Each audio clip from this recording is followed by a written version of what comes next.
Donc, bonjour à tous. On se retrouve donc pour notre quatrième épisode sur la série Comment renforcer la sécurité de vos data, appareils et accès utilisateurs. On a vu déjà pas mal de choses sur les précédents épisodes. On a vu la partie protection d'identité, partie protection de messagerie collaboratif, la partie sécurisation et gestion des périphériques. On arrive donc sur notre épisode 4 qui va concerner la partie classification et chiffrement des fichiers. Normalement, pour les autres épisodes, vous avez déjà eu les liens avec les vidéos si vous voulez les revoir.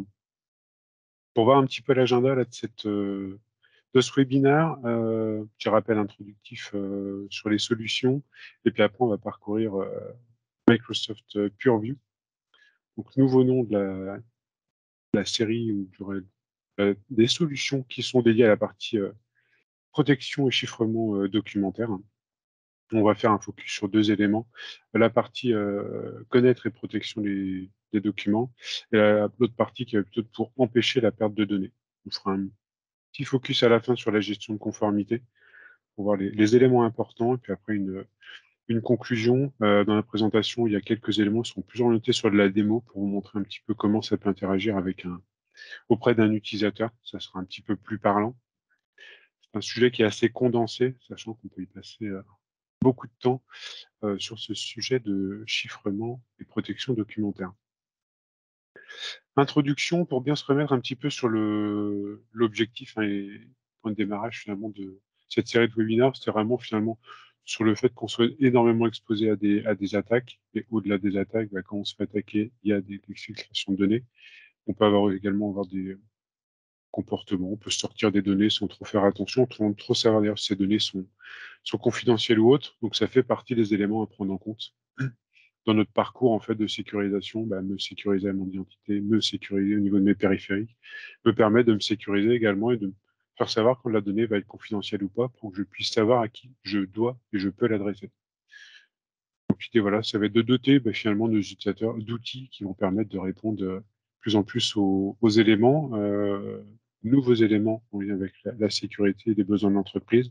Puis après, il peut y avoir des aspects également réglementaires qui peuvent rentrer en ligne de compte, qui peuvent permettre dans ce cas de protéger des informations pour répondre à certains enjeux.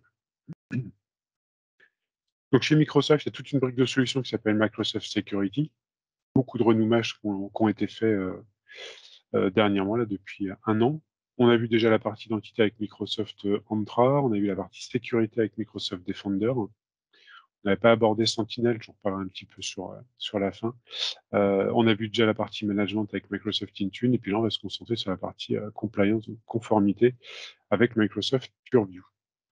Dans notre chaîne d'attaque, on voit un petit peu les différents éléments qu'on a pu voir dans les précédents épisodes, à savoir que Defender for Cloud, vous voyez tout à droite, finalement, va être le pendant de Microsoft Defender for Endpoint, mais plus dédié à la partie serveur, que ce soit on-prem ou Azure, et également à d'autres services qu'on pourrait avoir également dans Azure, les services PaaS par exemple, qui peuvent être protégés par Defender for Cloud.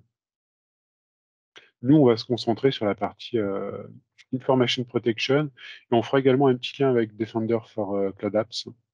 Vous verrez, bon, j'en parlerai pour voir un petit peu quels éléments en fait rentrent en ligne de compte quand on utilise également cet outil-là. Ce qui fait qu'on aura vu finalement un bon panel sur la chaîne d'attaque au global et comment se protéger. Microsoft Purview, vous en avez peut-être déjà entendu parler là depuis un an. Ça reste un des sujets forts en termes de focus par Microsoft. Enfin, la sécurité de façon globale chez Microsoft reste un sujet très important, et ça le sera encore sur la prochaine fiscale qui démarrera début juillet. Purview, c'est vraiment été un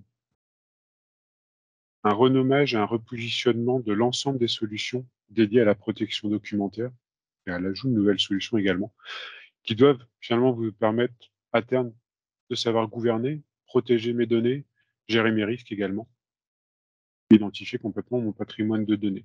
Donc ça va être assez large, ça ne va pas se contenter qu'à de la protection documentaire, même si là aujourd'hui on va vraiment faire un focus plutôt sur ces éléments-là. Il y a également des outils de gestion de risque qui peuvent être intégrés dans Microsoft Purview. Si on voit un petit peu finalement le paysage et comment tout ça va permettre d'être organisé, Première étape, ça va être la partie connaissance des données.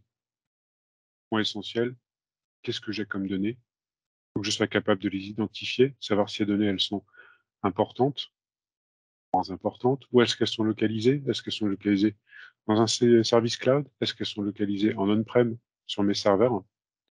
Faut vraiment comprendre cet aspect-là. Une fois que je vais être capable de connaître mes données, donc les connaître, ça veut dire que j'ai capacité à les relever si j'ai de l'information personnelle d'utilisateur, numéro de carte bleue, de l'information classifiée confidentielle. C'est des choses que je pourrais même donner en information outil pour qu'il aille faire de la reconnaissance automatique liée à des informations que je lui donne. Si tu trouves des éléments avec telle et telle information, classifie-les comme confidentielles. Ça peut être des données qui sont liées à notre bureau d'études, par exemple. Donc tout ça, le but étant de la vraiment connaître, classifier. Une fois que je vais classifier, je vais pouvoir aller appliquer des étiquettes ou des labels, savoir si c'est usage public, est-ce que c'est interne, est-ce que c'est limité à certains services, est-ce que c'est secret, est-ce que c'est très secret. Et tout ça après permettre d'être labellisé, et avec un label, après, je peux appliquer, selon certains niveaux, un chiffrement qui va me permettre de restreindre l'accès. Par exemple, fichier qui est uniquement interne à l'entreprise, il n'y aura que les collaborateurs de l'entreprise qui pourront accéder à ce document. Toute personne autre ne pourra jamais ouvrir le document. Confidentiel, ça pourrait être limité à un groupe de personnes dans l'entreprise. Il n'y a qu'eux qui auront capacité d'ouvrir le document. Même si les autres voient le document, en fait, ils ne pourront pas l'ouvrir. Donc tout l'aspect plutôt protection, on aura la partie empêcher la perte de données, ce qu'on appelle DLP dans le Data Loss Prevention chez Microsoft. Donc ça, c'est comment empêcher la perte de données, l'envoi de données, la sortie de données en fait souhaitée, non souhaitée par un utilisateur. Voilà, du partage externe par exemple. Ça, c'est les éléments qui vont pouvoir être empêchés. Puis après, la partie plutôt gouvernance des données, savoir quand est-ce que je peux conserver la donnée, la supprimer ou la stocker automatiquement. La supprimer, ça peut être en lié à le fait que les données sont pas essentielles d'être conservées, contiennent des informations personnelles à part une certaine durée de stockage. Je pourrais être amené à les supprimer si il est défini que je n'en ai plus besoin ou forcer la conservation si je le souhaite. Nous, on va se focus sur la partie connaissance et protection, et puis on verra la partie également empêcher la perte de données. Donc, connaître et protéger vos données dans Microsoft Purview, en fait, ça va être la solution Microsoft Information Protection qui est concernée par cette fonctionnalité-là. Donc, on a parlé de classification et label, qui vont être la première étape. Ma protection, qui sera la deuxième étape, donc la partie chiffrement, le contrôle d'accès, les stratégies qui vont pouvoir être appliquées, alors soit manuellement, soit automatiquement. Je pourrais très bien dire, je veux protéger tous les documents du service RH pour qu'il n'y ait qu'eux qui accèdent à ces documents-là. Ça peut être fait automatiquement, que ce soit traité par les utilisateurs. Ce qui peut être assez simple d'ailleurs au démarrage en termes d'utilisation. On va démarrer petit à petit sur ces éléments-là. Et puis après, le dernier point, c'est la partie monitoring.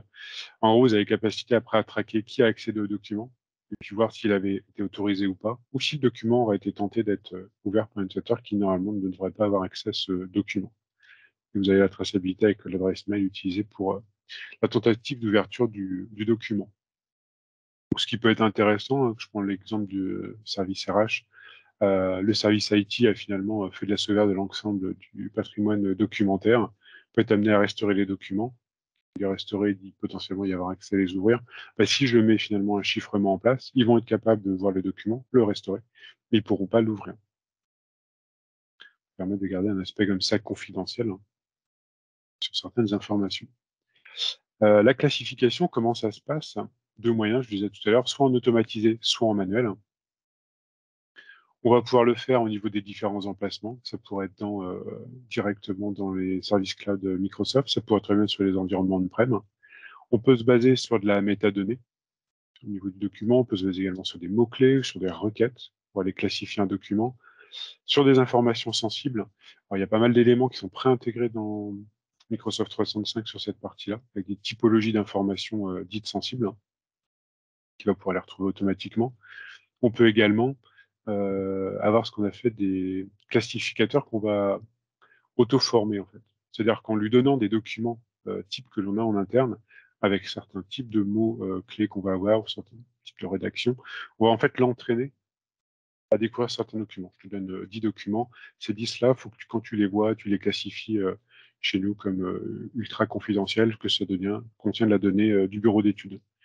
Donc on peut l'entraîner en fait. Et une fois qu'on l'aura assez entraîné, après il a la capacité par lui-même à aller finalement reconnaître des documents sur l'ensemble de notre patrimoine documentaire. Donc ça c'est assez intéressant. Donc, si on a une approche en gros, est-ce que ça ressemble à tel et tel type de document? Voilà, une fois qu'on l'a classifié, ben, on pourra appliquer des stratégies qui pourraient être par exemple des durées de conservation, de la rétention ou de l'application d'étiquettes, des actions qu'on peut mettre sur le document également. Est-ce que je veux le chiffrer? Est-ce que je veux le supprimer? Je n'aurais pas à avoir ce type de document dans mon récit.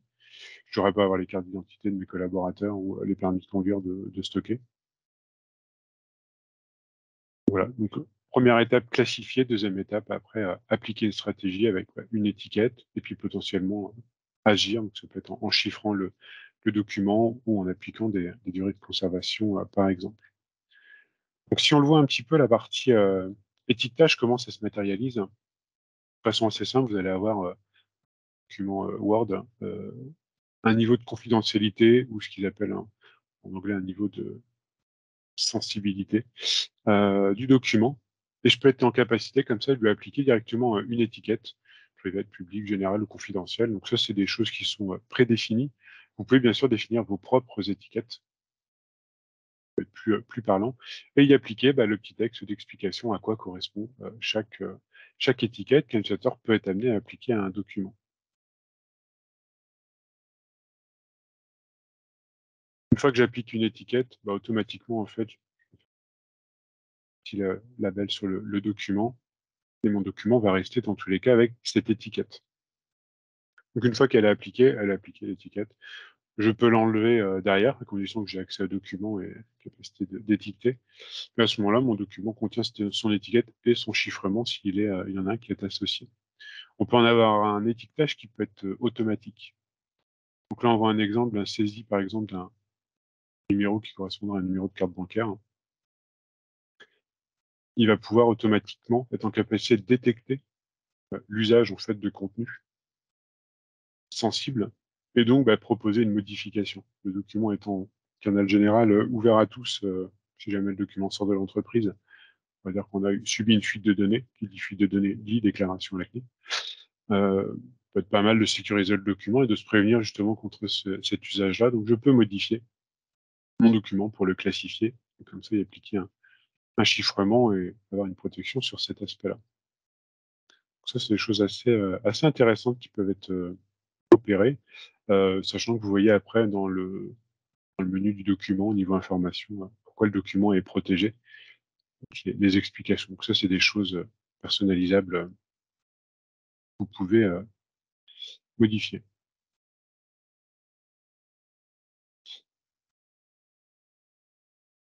On peut l'avoir au niveau également fichier Excel. Là, on voit par exemple l'entrée d'un chemin d'accès à une base de données. Donc là, on voit la détection automatique d'une potentielle un élément de connexion à une base de données.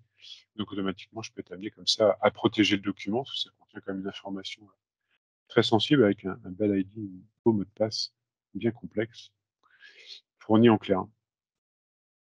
Ça, c'est les exemples voilà, de labellisation automatique. Là, on a le même exemple sur un fichier Word avec le numéro de carte bancaire, hein, pareil, qui peut détecter, qui peut nous proposer comme ça la suppression une fois qu'il est détecté. Ce qui intéresse également, c'est qu'il peut nous indiquer quand il le détecte, dire voilà, tu as une donnée sensible dans ton document, ok, montre-moi où est-ce que je l'ai. Ça me permet comme ça d'y aller directement et de corriger ce petit égarement au niveau des fichiers. Donc ça, c'était la partie plutôt comment je peux protéger un document de façon manuelle, de façon automatique, en profitant également des opérations de détection. Ça reste assez intéressant et assez simple jusque-là à utiliser. Après, on va avoir la question, comment je vais pouvoir partager ces documents en externe, en interne. Ça va être assez simple, on aura tous un compte 365. Mais comment le partager en externe? Vous avez bien sûr capacité à pouvoir le partager avec des personne en dehors de l'entreprise. On aura à chaque fois cette, configuration en fait du niveau de confidentialité qu'on veut donner au document, les permissions qu'on veut accorder. Est-ce qu'il a le droit d'éditer? Est-ce qu'il a juste le droit de lire? Est-ce qu'il a le droit de le copier? Est-ce qu'il a le droit de l'imprimer? Les utilisateurs peuvent avoir le droit, sachant que ça peut être par, en adresse mail directe, il faut avoir ciblé également des groupes et puis des noms de domaine, au global. Je veux que ce soit une organisation globale qui a accès aux documents. Une date d'expiration d'accès. En gros, au bout de 30 jours, le document expire et il ne serait plus consultable. C'est des choses qui sont, envisageables. Si on le voit dans l'exemple sur le partage, je vais être en capacité donc sélectionner des autorisations, à qui je veux l'envoyer, à qui je veux donner en tout cas l'accès. Là, je vais avoir comme ça mon document qui est, protégé et restreint à certaines, personnes. Après, je vais pouvoir, l'envoyer par mail à la personne directement, mon document que je viens de protéger et lui va pouvoir le consulter. Donc là, c'est l'exemple avec quelqu'un qui serait sur du Google. L'avantage avec, Google et Yahoo, c'est qu'ils ont une fédération automatique avec Microsoft, donc ils vont pas avoir besoin de s'enregistrer. Ils vont pouvoir conserver leur identité Google pour accéder aux documents. Si c'est un partenaire qui a Office 365, il aura pas de souci pour y aller.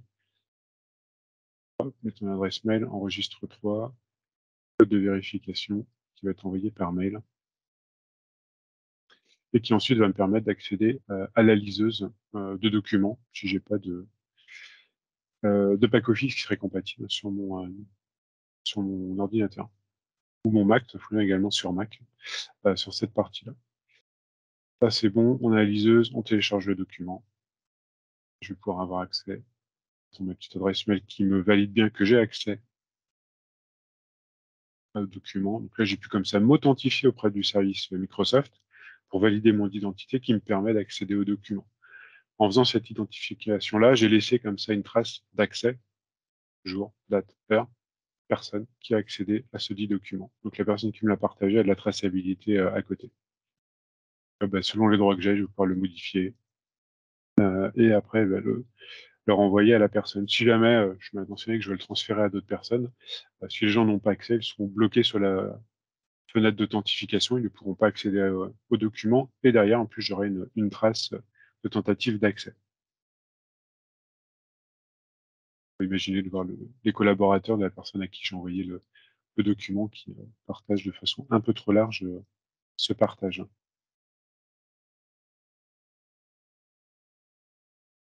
Voilà, puis ça, après, c'est l'exemple sur un document que, par exemple, je pourrais être amené à avoir un refus de consultation. J'aurais beau, authentifier, en fait, j'ai pas la permission, donc je peux la demander.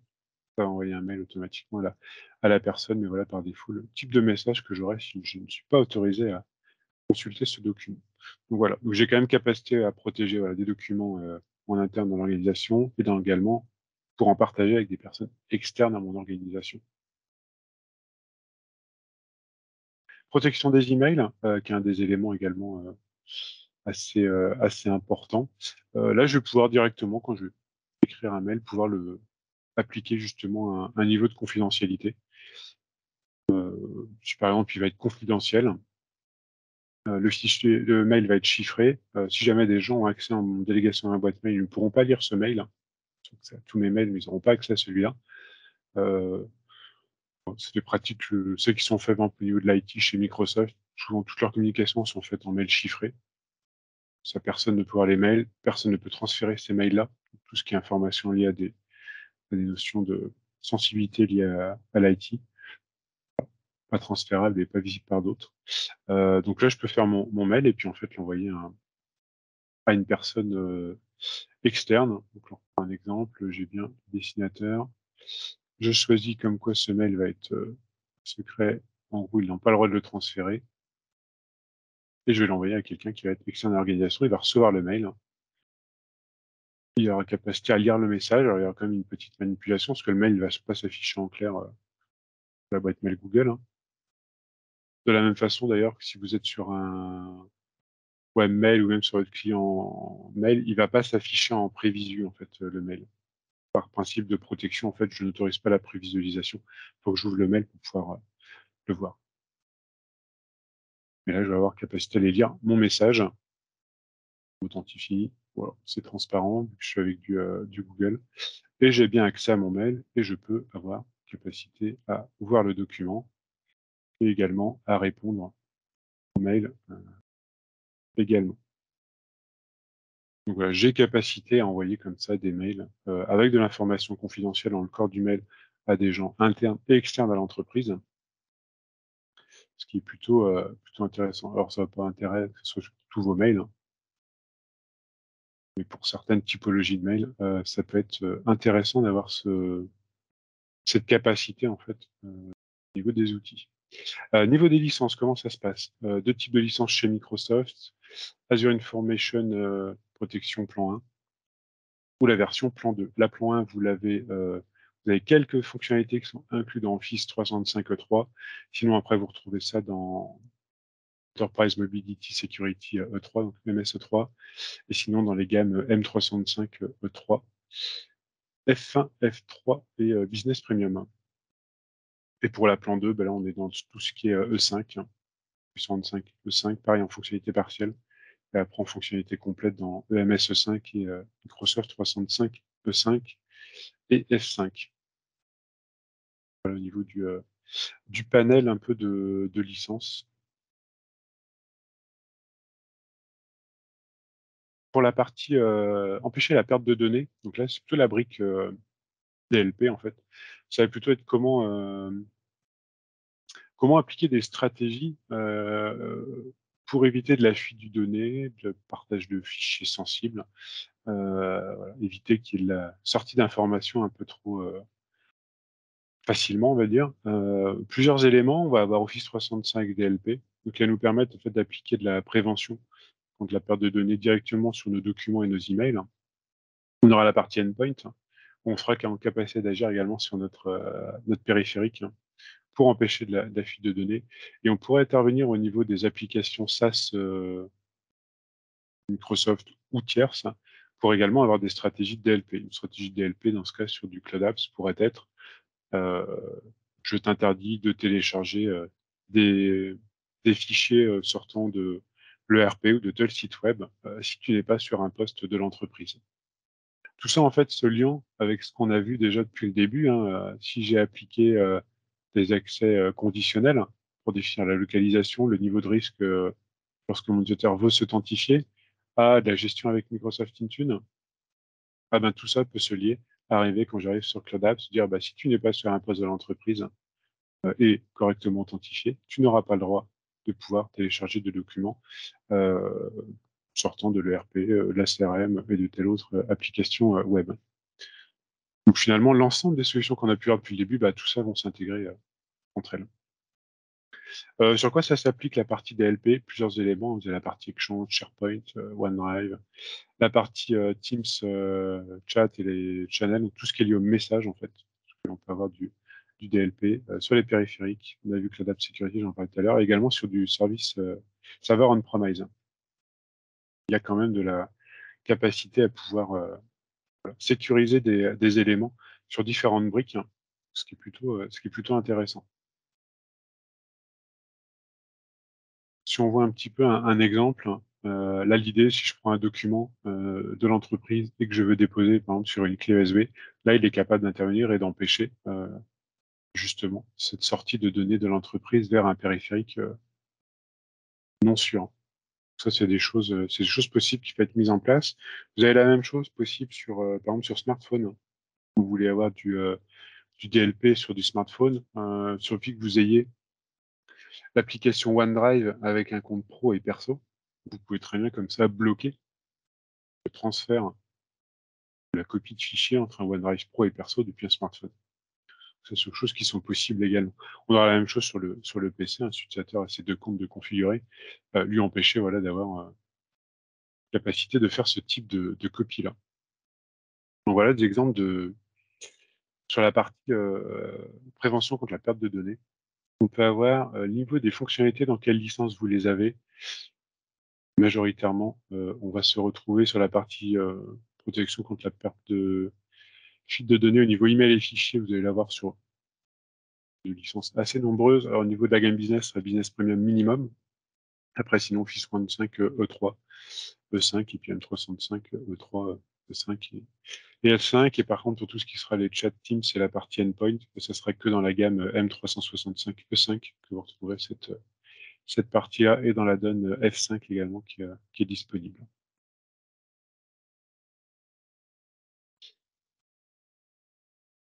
Un petit point rapide sur la partie conformité avant de conclure. Vous avez en fait, comme le score de sécurité, vous avez un score de conformité également sur votre tenante, donc qui vous permet de vous donner pas mal d'éléments pour comment améliorer ce score de conformité. Il y a pas mal de modèles sur lesquels vous pouvez également vous baser. Il y a tout un portail qui est lié pour vous aider à évoluer, à répondre à certaines normes RGPD ou à certaines normes ISO. C'est intégré dans l'outil en fait. Alors, ça peut être plutôt en mode vous présenter des éléments. Après, à vous, quand vous atteignez les résultats, d'aller les cocher, parce que tout n'est pas forcément lié à Microsoft quand vous traitez de la RGPD. Mais il est là plutôt pour vous donner un guide. Donc, c'est chose que vous retrouvez si vous complétez entre votre modèle d'évaluation. Ça vous permet de faire évoluer votre note directement. À utiliser et jusqu'à présent très peu utilisé chez les clients. Donc voilà, en tout cas, à minima, à coupler avec votre score de sécurité, ce score de conformité pour améliorer ce niveau-là. En conclusion, on a vu Microsoft Purview, donc synthèse, c'était comprendre et gouverner les données. Le but, c'était de les protéger où qu'elles se trouvent, que ce soit en interne de votre système d'information ou dès que la donnée en sort. Comme ça, j'ai une maîtrise globale de mon information interne et externe. Et puis j'améliore après également ma posture en termes de risque et de conformité si je suis soumis en plus à des exigences réglementaires, sachant qu'on a tous à minima le RGPD auquel on est soumis. Une petite map globale pour voir un petit peu finalement tout ce qu'on a pu voir. On a la première étape, vraiment toute cette partie classification documentaire. Une fois qu'on a classifié, on peut appliquer des labels, soit de rétention, soit de sensibilité, confidentialité. On a vu tout à l'heure en termes de démo, et ça peut s'appliquer soit sur l'environnement Office 365, sur les endpoints, Windows, macOS, iOS, Android.